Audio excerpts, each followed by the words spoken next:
દેશમાં લોકસભા ચૂંટણી 2024 યોજાવા જઈ રહી છે અને તેના પહેલા એલપીજીના ભાવમાં મોટી રાહત આપવામાં આવી છે. ઓઇલ માર્કેટિંગ કંપનીઓએ નવા નાણાકીય વર્ષના પ્રથમ દિવસે 1 એપ્રિલ 2024ના રોજ કોમર્શિયલ એલપીજી સિલિન્ડરની કિંમતમાં ઘટાડો કરીને ગ્રાહકોને મોટી રાહત આપી છે.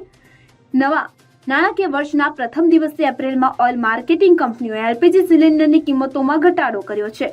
જો કે આ ઘટાડો કોમર્શિયલ ગેસ સિલિન્ડર પર કરવામાં આવ્યો છે. 19 કિલોનો એલપીજી સિલિન્ડર 32 રૂપિયા સસ્તો થયો છે. નવા દરો લાગુ થઈ ગયા છે.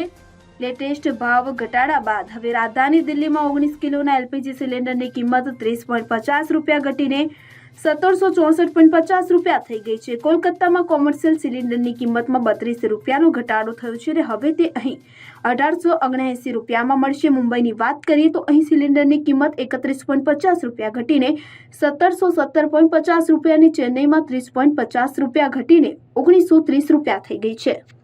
Bureau report CN24 news. હવે જુઓ દેશ દુનિયાની તમામ ખબરો તમારી આંગળીના ટેરવે. ઉઠાવો મોબાઈલ અને Google Play Store પરથી ડાઉનલોડ કરો અમારી CN24 ન્યૂઝ મોબાઈલ એપ.